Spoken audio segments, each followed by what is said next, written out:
dadka reer Maxaas ayaa ku waabariistay dareenka qaraxyo isxigxiga oo Al-Shabaab ay ku qaadeen deegaankan waxaana qaraxyadaasi ay dhaliyeen dhimasho iyo dhaawac. Madaxweynaha dowlad goboleedka Hirshabelle ayaa ka tacsiyay waxaana dhinaca kale bulshada deegaanka uu ka codsaday in ay la shaqeeyaan laamaha ammaanka si looga hortago weerarada Al-Shabaab. Wasiir ku-xigeenka wasaaradda warfaafinta dhaqanka iyo dalxiiska dowlad goboleedka Hirshabelle ahna kusimaha wasiirka mudane Cabdishakuur Shaashaa oo shir jireed ku qabtay Jowhar ayaana ka hadlay waxaana ay Hirshabelle ka leedahay weerarkii Maxaas. Madaxweynaha dowladda Hirshabelle ku-xigeenkiisa guddoonka baarlamaanka iyo guud ahaan labada gole ee dowladda Hirshabelle waxay tacsi tiraanyale u dirayaan eheladii iyo qaraabadii dadkii ku shahiiday weerarkii doqonnimada ahaa ee kooxda argagixisada qawaariijta Al-Shabaab ay saakay ku laayeen dadka masaakiinta ah iyo dadkii shacabka ahaa ee reer Maxaaseed. Madaxweynaha dowladda Hirshabelle waxa uu intaasi kadib kula dardaarmaya bulshada deegaanada Hirshabelle inay muujiyaan feejignaan lana shaqeeyaan laamaha ammaanka si looga digtoonaado dhagaraha ay abaabulayaan cadawga qawaariijta Al-Shabaab awoodna loogu yeesho in laga hortago weerarada noocan oo kala ah oo ay geysanayaan. Guud ahaan shacabka Soomaaliyeed gaar ahaan shacabka Hirshabelle waxay la wada socdaan in aan dagaal kula wada jirno inagoo dowladii iyo inagoo shacabkiyaba kooxdan qawaariijta Al-Shabaab mar walba oo laga adkaadana waxay ku dhaqmaan dhaqamada noocan oo kala ah doqonnimada ah ee ku saabsan in dad masaakiin oo wax galabsan ay isaga laayaan bambaanooyinka iyo qaraxyada ay abaabulaan oo ayna awood u lahayn inay meel kale la tagaan.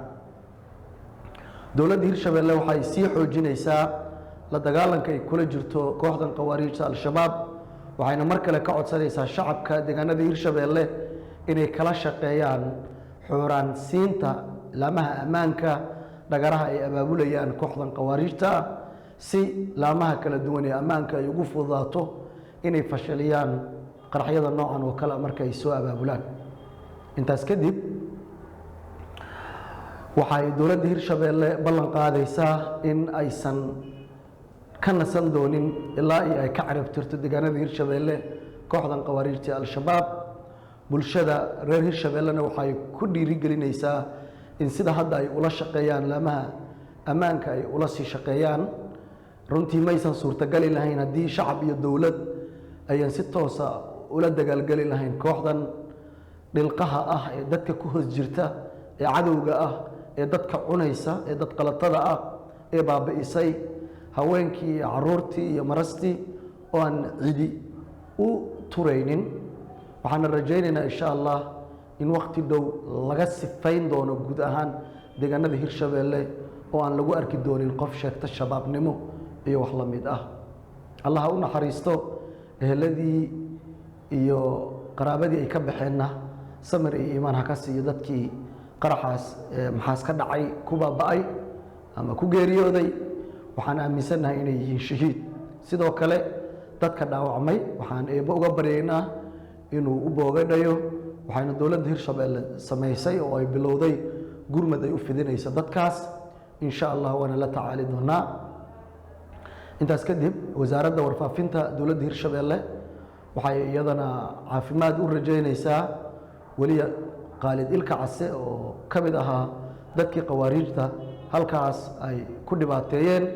runtii Qaalid waa haliyay waxaana isaga u adeegay ummadda Hirshabelle uu markii labaad la kulmayaa qarax ay kooxdan qawaariijta Al-Shabaab abaabuleen. guud ahaan madaxda wasaaraddu waxay leedahay waxaan eeba kaaga baryaynaa in uu ku caafiyo iyo guud ahaan dowladda Hirshabelleba waana la tacaali doonaa xaaladiisa caafimaad insha Allah. allana ha wada caafiyo dhammaan dhaawacyadii halkaas dadkii ku dhintayna ee ku shahiiday jannadii firdaws Allah ka waraabiyo. Maxaas iyo deegaano ku teedsan waxay ka mid ahayd deegaano ka tirsan gobolka Hiiraan oo ay isku farasaareen macawisley kaashanaya ciidamada dowladda oo dhinac ka wada ah Al-Shabaab. waxaana hadda degan degmada Maxaas ee gobolka Hiiraan. Maxamed Yaasiin Mahdi Maxamed ee Qalfa Universal TV.